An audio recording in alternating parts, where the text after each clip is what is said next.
semeie em terra boa, aqueles que vão receber a palavra, compreender e frutificar. Agora não deixe de fazer isso, porque o apóstolo Paulo dizia: ai de mim se não pregar o evangelho.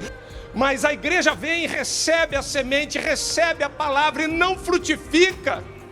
Por que não está levando isso como obrigação? Ele acha assim: a semente vai frutificar, eu vou fazer uma visita a uma instituição carente, levo cesta básica, amém, oro com eles e louvado seja Deus. Espera aí, que tipo de solo você está semeando? Se tivermos a partir de hoje 10 pessoas nessa igreja dizendo: eu vou separar tempo para frutificar, eu vou viver um estilo de vida, eu vou trazer visitantes para a igreja, eu vou proclamar o evangelho, eu vou falar das maravilhas, eu vou pedir ao Senhor discernimento para o tipo de solo que eu vou plantar, essa igreja vai explodir. Olá, queridos irmãos, olha o caminho da felicidade. 3 coisas que você não deve fazer e 3 coisas que você precisa fazer. Quer saber mais? Ouça a palavra de Deus e vai ser feliz.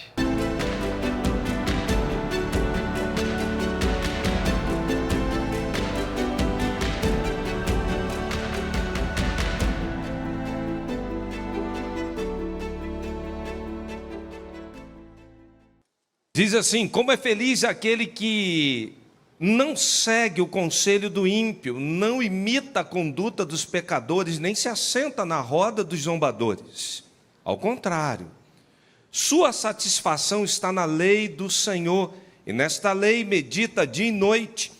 E é como árvore plantada à beira das águas correntes, dá fruto no tempo certo, e suas folhas não murcham, e tudo quanto ele faz, prospera. Não é o caso dos ímpios, são como palha que o vento leva. Por isso os ímpios não resistirão no julgamento, nem os pecadores na comunidade dos justos. Pois o Senhor aprova o caminho dos justos, mas o caminho dos ímpios leva à destruição. No tema chamados para frutificar, eu queria meditar no tema plantados para prosperar. Vamos falar com Deus? Senhor, fale conosco. Queremos ouvir a Tua voz, porque a Tua palavra sempre faz aquilo que Te agrada. Gere mudança, gere salvação, gere libertação. Muda a mente, transforma o nosso ser. É o que nós Te suplicamos e assim o fazemos, ó Pai, em nome e por amor de Jesus. Amém. Se eu pudesse dar maiores características desse salmo, eu dizia, ou diria, que coisa difícil, não saber o autor. Talvez a temporalidade dele nos leva a crer num período ali um pouquinho antes de Jeremias. Mas o que está previsto aqui? Talvez esse primeiro salmo ele possa ser um compêndio de todos os outros. Possa ser um resumo de tudo que você for ler. A gente gosta do Salmos de número 23, 91. Tem gente que gosta de deixar até a Bíblia aberta, né? Vamos deixar aqui, vai que algum demônio tem entrado aqui, já dá de frente aqui, bate em retirada. Eu entro às vezes em alguns carros aí, Uber, eu vejo o pessoal, Salmo 23, está a Bíblia ali aberta. É a famosa mandinga gospel. Às vezes está até empoeirado. É como se aquilo fosse mecanismo de defesa ou de proteção. Mas esse salmo, ele vai retratar então uma dualidade, ou seja, ele faz um paralelismo entre a vida do ímpio e a vida do justo. E ele começa então a falar, talvez, a tentar desenhar aquela pergunta que a gente sempre faz na vida: vale a pena andar, servir ao Senhor? Porque nessa parte contábil, e eu não sou muito bom de número, mas às vezes a gente fazendo essas contas, a gente acha que o preço está muito alto. E que está difícil demais. Por quê? Caminho estreito, porta estreita. Enquanto a gente vê muita gente passando, caminhando por uma porta larga. Parece que é fácil o caminho do ímpio. Isso nos leva às vezes a alguns questionamentos. E por isso a palavra de Deus vai nos provar que é exatamente o contrário. Agora, eu acho muito curioso porque o salmista, para tentar exemplificar isso, ele fala de árvore. Ele fala assim, que é como uma árvore plantada junto a ribeiro. Eu queria preliminarmente destacar algumas coisas, que mais à noite a gente vai ver. À noite a gente vai continuar no mesmo texto, com um sermão diferente. E a gente vai observar então que existe uma linha de ação que você vai caminhando numa ascendente. Primeiro, o que você faz? Primeiro você começa a conversar, ouvir, pegar a cosmovisão de quem não deve. Depois que você pega essa cosmovisão,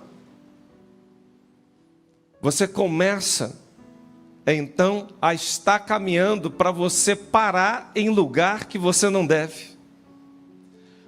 Por último, você vai se assentar em rodas de gente que nada tem a ver com Deus. Existe uma progressão lenta e gradual que vai minando os valores, que vai destruindo aquilo que uma árvore plantada junto a ribeiro deveria fazer. Então, a gente vai observar que o texto está falando de coisas que devemos evitar, mas aí vem coisas que nós devemos também fazer. E eu queria falar pelo menos de características dessa árvore, de como sendo coisas que nós deveríamos fazer. Primeiro, uma característica dessa árvore é a sua permanência. Domingo passado eu falei tanto de João 15, permanecer nele. A gente acha que o maior desafio da fé cristã consiste em frutificar. E quem vai frutificar? O Espírito Santo de Deus. Fruto do Espírito é Gálatas 5. Quando a gente fala do Evangelho, que é poder de Deus para qualquer um, não. É poder para a salvação de todo aquele que nele crê. Mas quem é que convence do pecado, da justiça e do juízo? Espírito Santo, é Ele que faz frutificar. Qual é o nosso papel? É permanecer. O nosso desafio de fé é viver uma vida permanente. Por isso que fala, é como uma árvore que está plantado de maneira permanente, onde tem água abundante, junto a ribeiros. E tem gente que acha que é uma árvore ambulante, como se ele pudesse pegar a vida dele e falar assim, bom, vou tirar minha vida daqui agora e eu vou plantar ela aqui. E tem gente fazendo isso com a igreja. Não gostei da igreja. Esse pastor com esse novo visual, não gostei não. Deixa eu ir para uma outra igreja.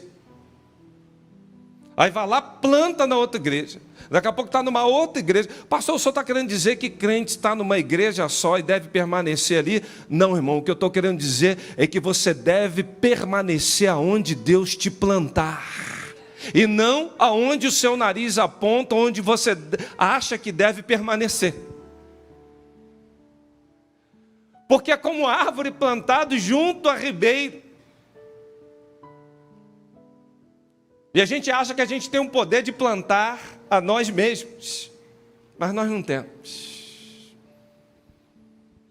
Por isso que a Bíblia fala para cada um de nós Quem crê em mim, como diz a Escritura, rios de água viva correrão no seu ventre.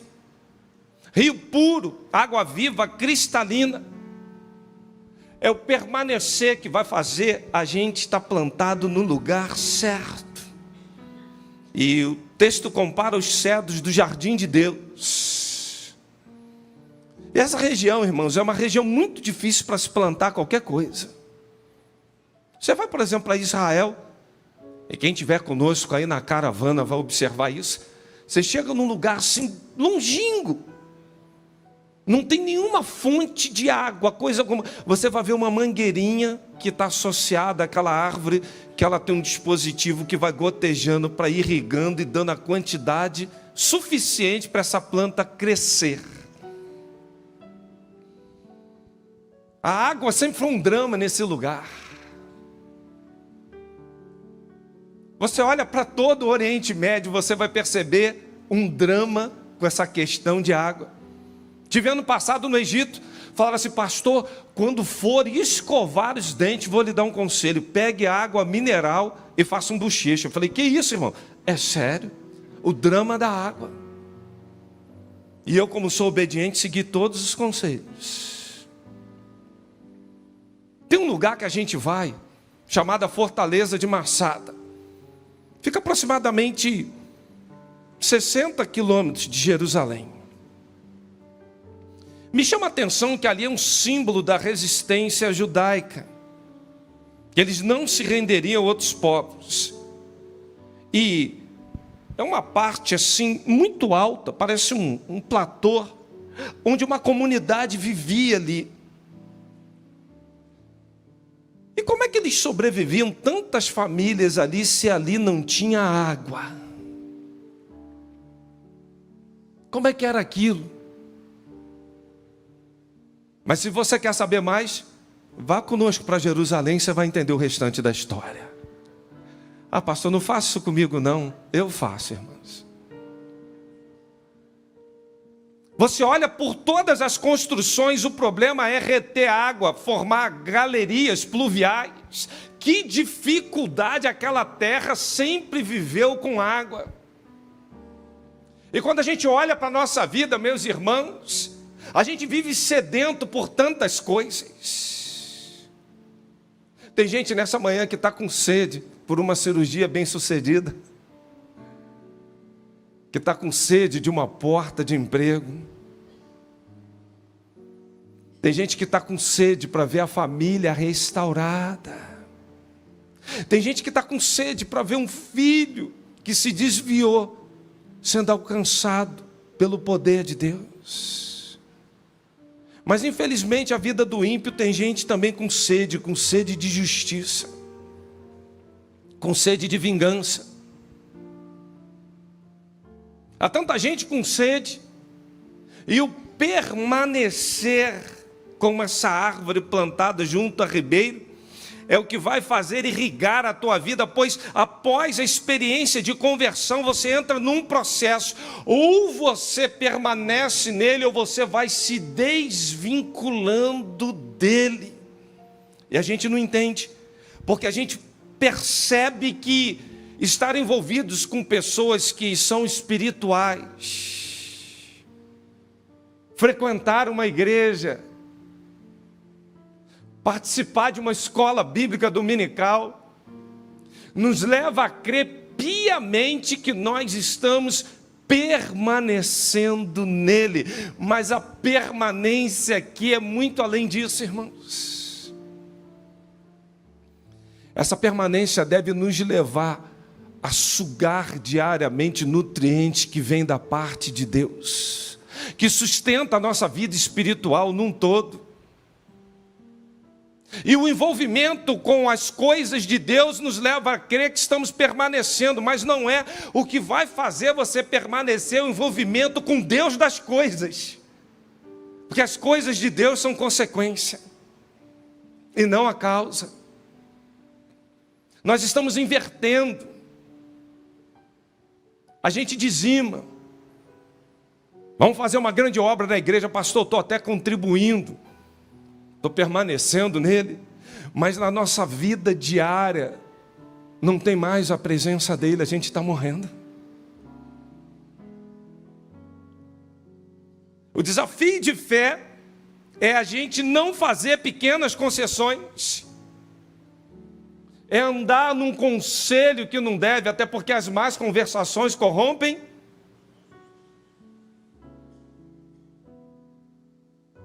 Ah, não tem problema não. Na minha época de jovem, queridos, alguns dias atrás, eu vi aquelas expressões assim, tem nada a ver. Todo mundo vai, todo mundo faz. Eu sempre disse assim, todo mundo é muita gente. Você não é todo mundo. Você é como uma árvore plantada junto a ribeiro. Deus te plantou para fazer prosperar os teus caminhos. Então, não haja como qualquer um, não haja como um ímpio, não vá parametrizar a tua vida por uma vida ímpia, por quê? A tua vida não vai prosperar. Pequenas concessões, grandes estragos. Pequenas conversas, são as raposinhas, parece inofensivo, que raposinha linda. Mas Cantares 2,15 fala assim, uma pequena raposinha compromete toda a vinha. Ela atinge o rebento, não frutifica. E pequenos pecados, às vezes aparentemente inofensivos, é só uma mentirinha, pastor. É só um detalhezinho, e isso gera um problemão, irmãos. Nós somos aqueles que deveríamos lutar diariamente para permanecer. E sabe como é que você permanece, irmão? Se arrependendo todo dia, olhando seus maus caminhos.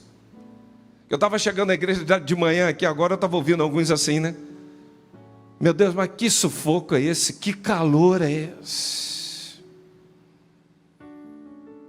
Essa semana choveu bem, eu passei aqui, alguns dizendo assim, meu Deus, mas que praga, essa é uma desgraça. Olha essa chuva. Uns falam assim, pastor, aqui naquele dia aqui, o rio ali perto ali do shopping ali estava transbordando. Eu pensei que eu ia sair dali como Noé, de tanta água.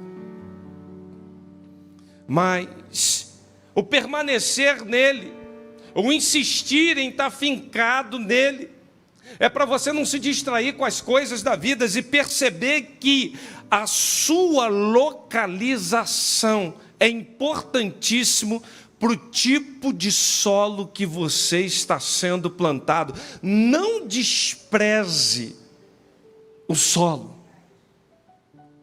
É a segunda característica dessa árvore.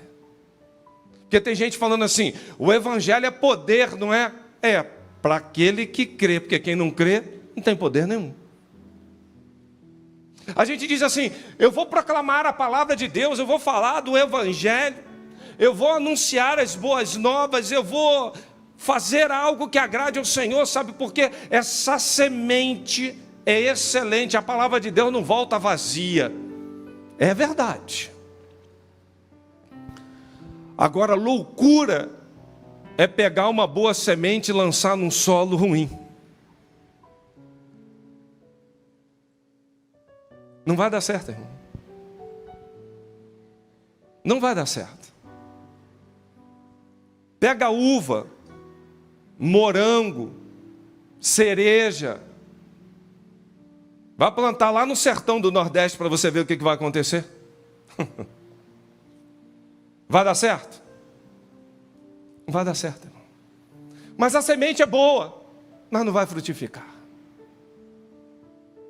E às vezes, irmãos, a gente acha que a semente por si só, ela tem que dar o jeito dela. Mas a vida não é assim.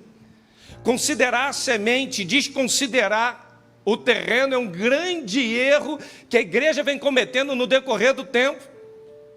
Tem gente pegando framboesa, ameixa. Você vai lá no sertão da Bahia e vou plantar. Eu vou colher o quê? Nada. Ah, mas eu estou fazendo a minha parte. Eu estou pegando a semente, estou indo lá e plantando. talvez o seu trabalho esteja sendo vão. Mas a Bíblia fala pelo menos em vários tipos de solos. Tem um solo que é rochoso. A semente parece que vai vingar, mas bate o sol, acaba. Em espinhos. Espinhos sufocam.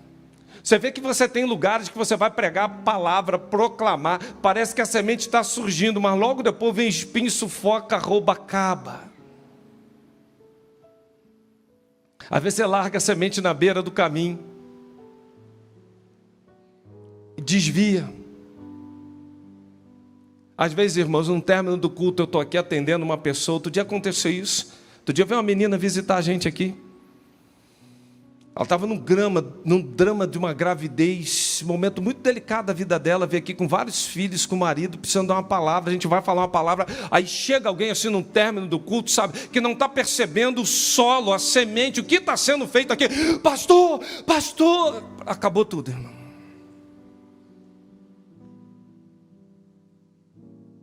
A pessoa fala assim, pastor, depois eu converso contigo, e vou embora.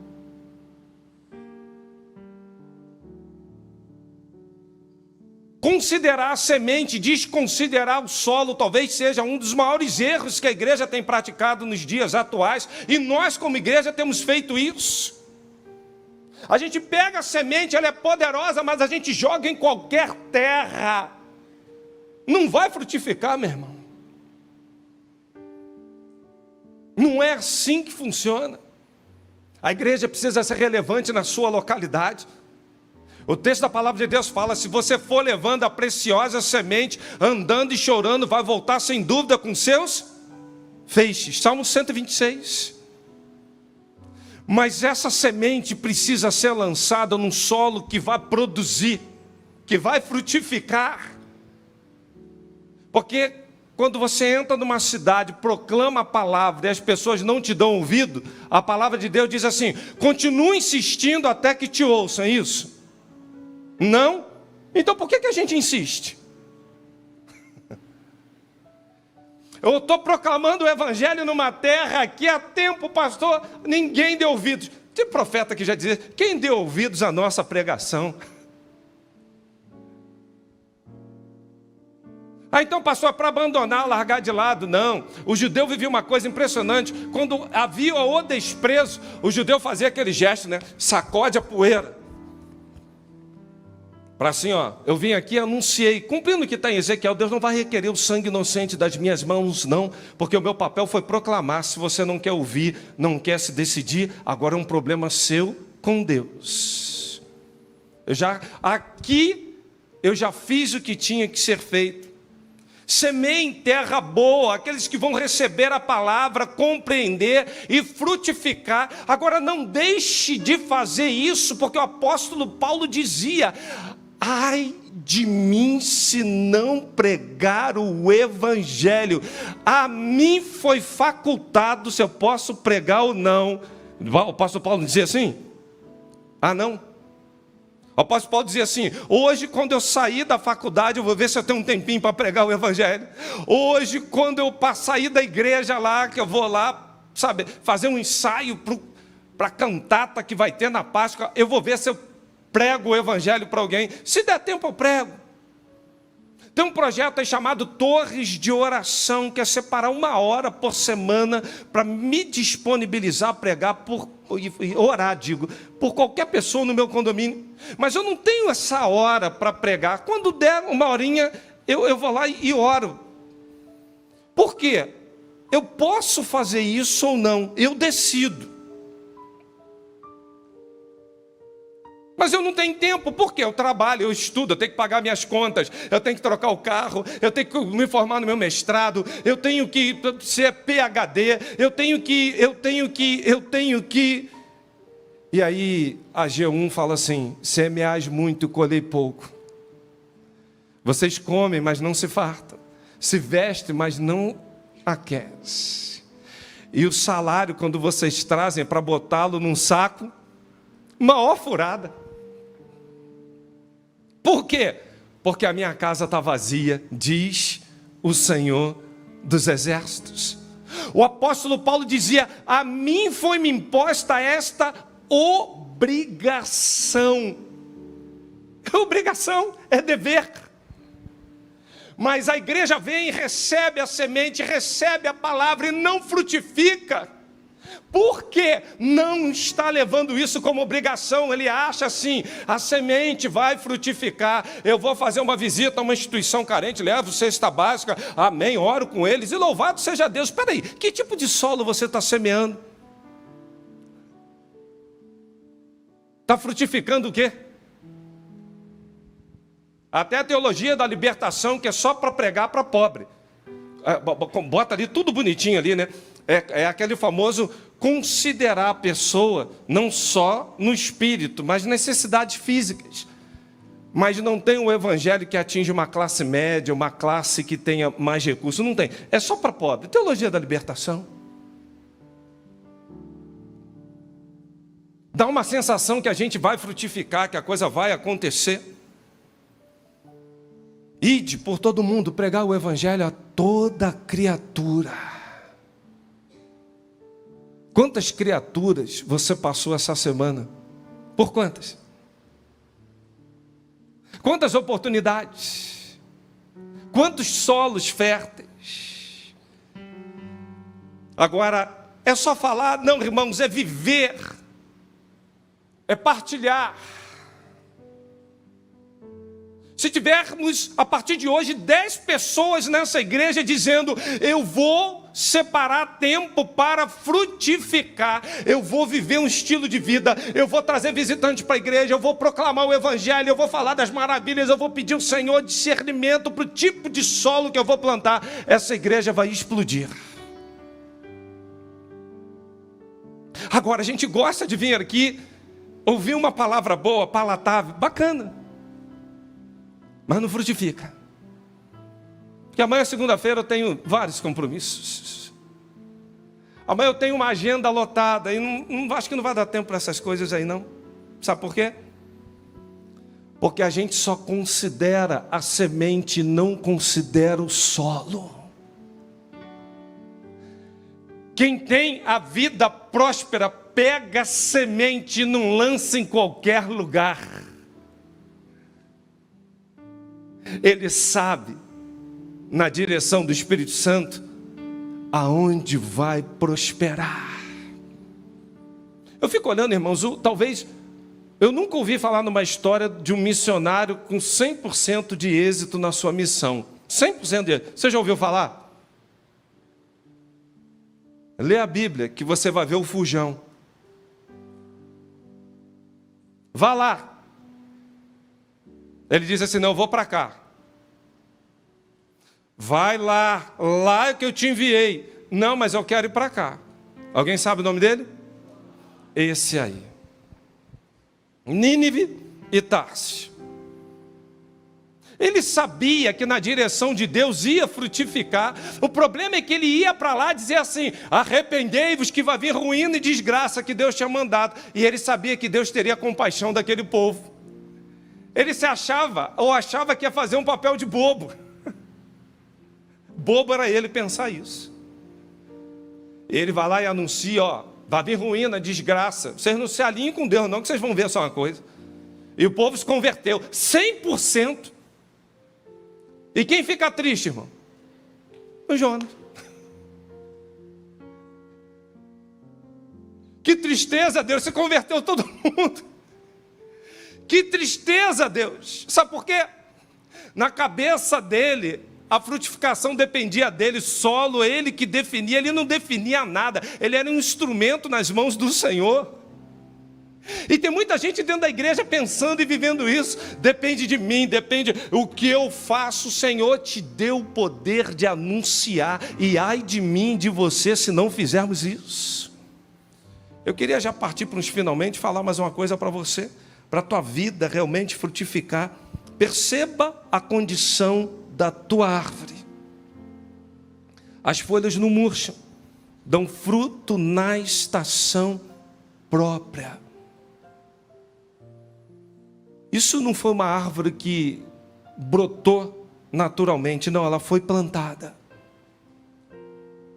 E essa é a grande diferença. Você não é uma árvore que nasceu do nada. Você foi plantado pelo Senhor. Ele diz assim: não foram vocês que escolheram a mim, eu escolhi vocês. Para que vades e deis. O Senhor escolhe. O Senhor planta. Irmãos, eu queria abrir um parênteses aqui e até falar uma coisa para vocês. Eu tenho tido tanta alegria na convivência com os irmãos. Eu tenho tido tanto prazer de ter sido plantado nessa igreja, pelo que o Senhor tem feito na nossa amada PIB Vila da Penha. Só ficar o ministério. Irmãos, o ministério é maravilhoso. Como tem sido bom esse tempo ter sido plantado aqui. Eu agradeço todos os dias a minha amada igreja. Deus já botou um amor extraordinário. E é tão bom quando você sente que as coisas estão indo nas estações próprias. O justo florescerá como a palmeira que cresce no Líbano, plantados na casa do Senhor, hão de florescer. Irmão, quando você é plantado por Deus, quando você entende desígnio e propósito divino, faça o que agrada ao Senhor, porque a tua vida vai prosperar nisso. Não queira estar plantado num lugar onde Deus não te enviou. Tu vai ser arrancado, e quando ser arrancado, dói. Esse negócio de ser arrancado dói, irmão. Fere. É tão ruim. Agora, é preciso entender que todo processo de frutificação tem fases. E a gente não quer passar por elas. Tem gente que quer pegar o fruto. E eu lembro quando eu colhia alguns frutos assim no pé, até hoje. Outro dia eu fui comprar uma fruta para fazer uma vitamina, estava verde. Que aliás, esses lugares agora você só encontra fruto verde, já viu?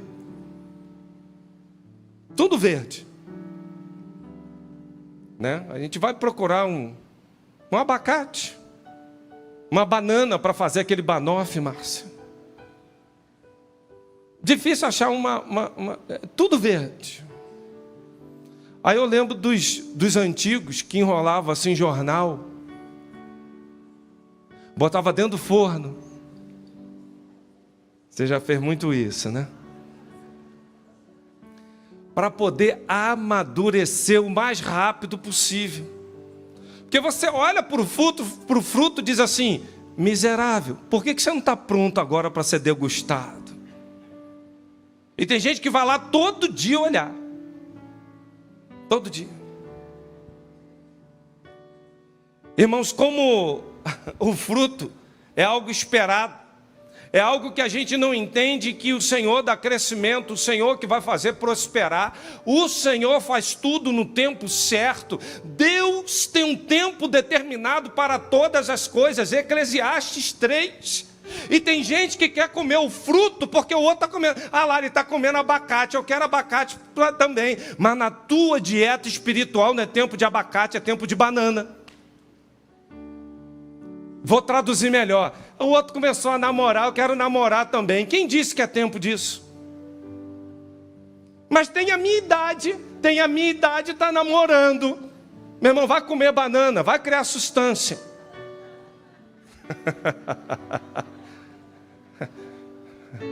Aí depois não sabe porque a vida não prospera. Ele olha para o lado, quer viver a vida do outro. Irmão, vai viver a tua vida. Deus te deu um RG. Qual é o teu RG? Cuida dele. Esquece o outro, meu irmão. Esquece o outro. As coisas vão frutificar na vida dele num modelo diferente, de uma forma diferente. Ah, por que na minha não deu certo? Aí olha para o lado, o casamento do outro é uma bênção, o meu é uma desgraça. Porque na vida, o outro conquistou, o outro viu. O meu, bota uma coisa na tua cabeça, olha só, o fruto é na estação própria, certa. Quando você está plantado no Senhor. Eu lembro de uma vez no meu trabalho que eu ia ser promovido. Quando foi para o governo para assinar, para publicar no Diário Oficial, tiraram o meu nome. Aí me chamaram e falaram assim, ó, manipularam tudo, eu estou achando que você não vai ser promovido não. Eu falei assim, Deus, lá no outro estado o Senhor usou uma pessoa e falou comigo que minha promoção seria agora. Essa madrugada vai ser longa. Aí alguns falaram assim, ó, fala com fulano que gosta de você, vai te ajudar. Fala com ciclano que vai interferir ao teu favor. Eu falei assim, não, meu irmão, se eu posso ir a Deus, eu vou nesses caras. Joelho no chão, clamando. Ia assinar, deu tudo errado, não assinou. No dia seguinte, me chamaram lá pela manhã e falaram assim, teve uma reunião agora aqui, mandaram incluir o teu nome. Irmão, você não foi promovido ainda no trabalho, não é o tempo. Às vezes você quer um cargo que você não vai dar conta, você vai se enrolar. Deus está te amadurecendo para te confiar coisas maiores. Mas você está olhando para o outro e dizendo assim, puxa, 2 anos de empresa, né? Chegou aqui, já sentou na janela. A gente não pensa assim, irmãos? Não dá aquela coisa assim, parece que o dele que vai, o meu não. Fruto na estação certa. Fruto na estação certa. Ainda que alguns tenham as promessas de Deus como tardia, elas não vão tardar. Ainda resta um pouquinho de tempo que há de vir, virá. Não tardará. Sabe o que é não tardar? É você saber que você está plantado junto a um Deus que vai irrigar, que vai fazer os teus caminhos prosperarem, que no tempo certo Ele dá namorado, Ele abre porta de emprego, Ele te dá um mestrado, Ele te confia a casa, Ele vai te promover no teu trabalho, mas é no tempo certo. Não adianta querer botar jornal dentro do forno e dizer assim, vai amadurecer mais rápido. Não, no reino espiritual não tem jornal nem forno. Não existe isso, irmão. A gente quer dar uma ajudinha para Deus, sabe? Aqui Deus, ó, tá aqui dentro do forno, hein? Não dá, irmão. Sabe qual é o forno? É o forno espiritual que está a tua vida. Agora eu vou te falar mais uma chave espiritual. O quanto antes você confiar e amadurecer, as promessas vão se cumprindo na tua vida. Povo de Israel, 40 dias demorou? Por quê? Ah, Deus, não tem água. Ah, Deus, vontade de comer um churrasquinho, não tem uma carne. Ah, Deus, esse maná todo dia. Maná era provisão diária. Não podia acumular porque estragava. Deus tem uma provisão diária para cada um de nós. Não queira acumular não, meu irmão. Basta cada dia o seu mal. Viva hoje. Hoje tem um mal, tem. Mas hoje tem provisão do Senhor. Hoje tem misericórdia que se renova a cada manhã. Hoje tem cheiro de coisa nova também para a tua vida. Entre no forninho de Deus para frutificar.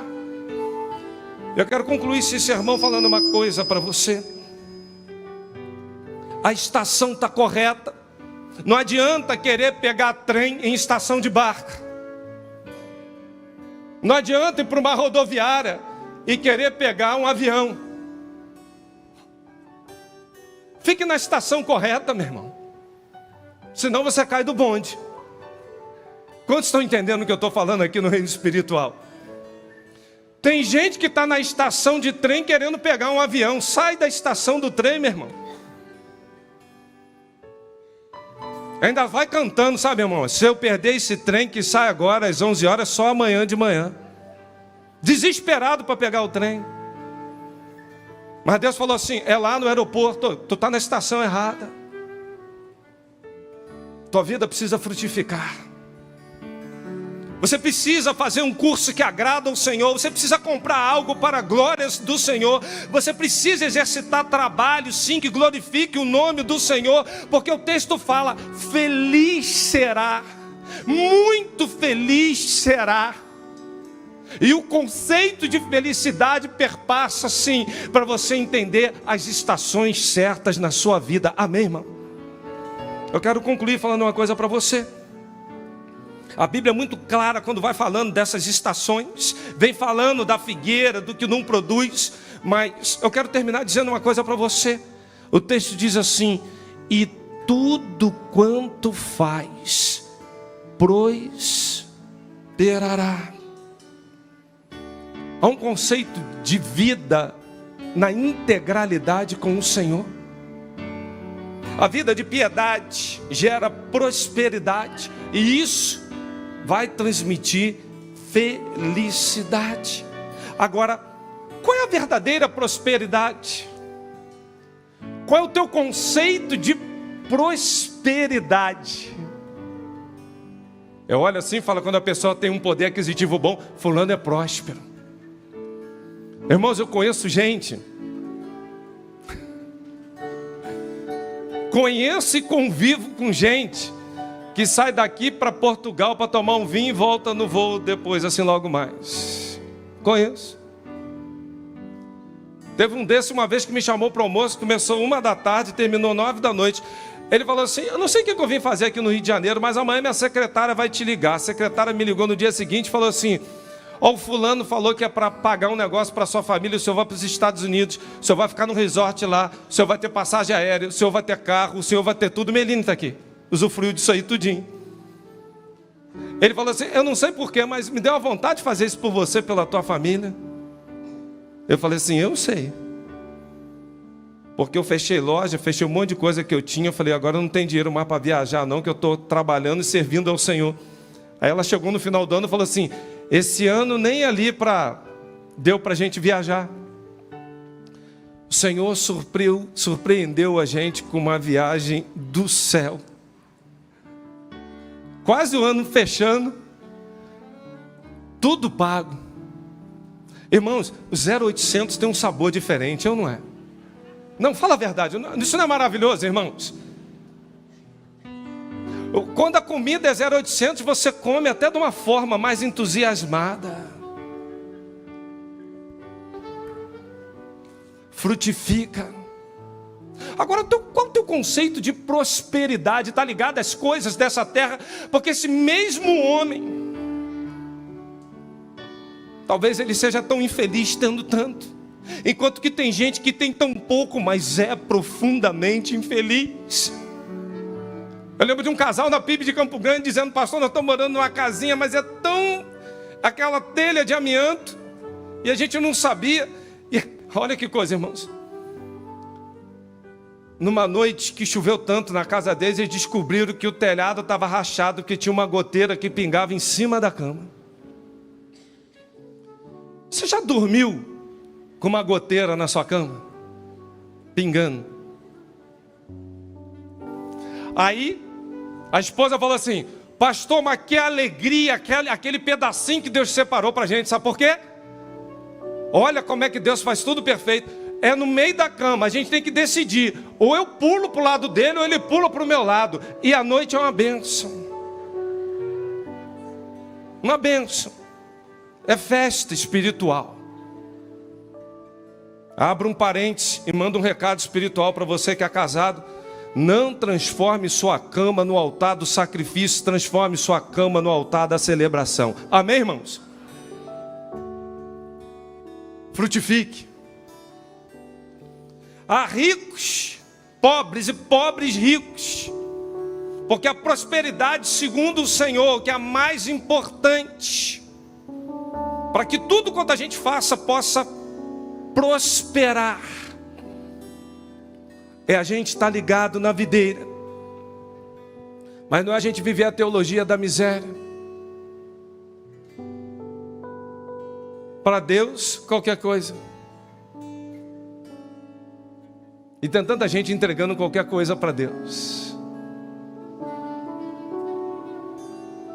Ah, não dá qualquer coisa para Ele, não, que Ele não recebe. E vou te falar uma coisa: a vida cristã, não é uma vida da teologia da prosperidade que está dizendo, você vai ser cabeça e não cauda, você nasceu para isso, você... Não, meu irmão, não vai por esse caminho, não. Porque o apóstolo Paulo dizia assim, lá na masmorra, pouquinho antes de morrer, dizendo, ninguém compareceu nem para testemunhar o meu favor. Me traz uma capa aí, porque está começando a fazer frio, não tem uma capinha aqui nessa prisão. Me traz aquele tal de Marco, me trouxe um monte de problema aquele camarada, mas me traz ele também. E ele fala assim, eu estou sendo entregue como libação.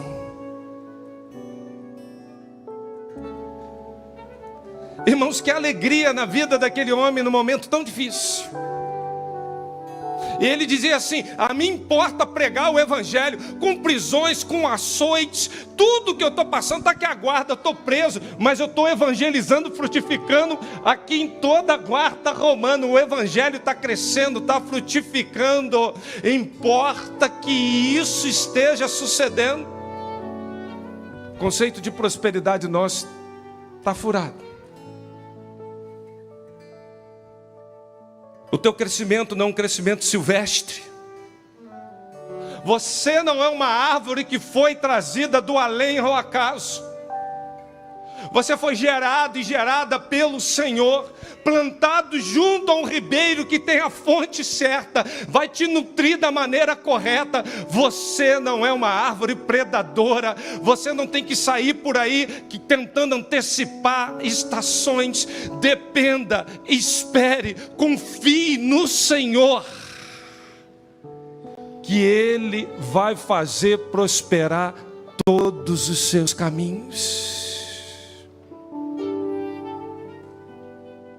Curve a tua cabeça. Caminho dos justos, caminho dos ímpios. Os ímpios são como árvore corrupta, cegos, atrás das coisas desse mundo. São espinhos, filhos da desobediência, filhos da ira, fazendo a vontade do maligno, filhos da perdição, inimigos da cruz, são joio, lobos, leões cobiçosos. Mas os filhos de Deus são árvores frondosas, membros do corpo de Cristo, servos bons e fiéis, servos que estão plantados num ribeiro e tudo quanto ele faz prospera. Mais uma vez o Senhor está dizendo, você percebe a diferença entre o ímpio e o justo? E você pode escolher hoje, viver uma vida como ímpio, mesmo estando na igreja, ou viver uma vida daqueles que estão justificados com Cristo e tudo quanto faz vai prosperar. Quem decide isso? Você. Sua vida com Deus. Ore e fale com Deus nesse momento. Senhor, me torna uma árvore frondosa. Nós vamos adorar a Deus. Eu quero te convidar, mesmo com a cabeça reclinada, você que está em casa, onde você estiver no seu trabalho assistindo esse culto, bota aqui no chat dizendo assim, Senhor, o Senhor me plantou para frutificar, minha vida não está à deriva, eu não vou viver uma selvageria, eu vou viver plantado junto ao ribeiro que é o Senhor, e os meus caminhos o Senhor fará prosperar. Vamos adorar a Deus.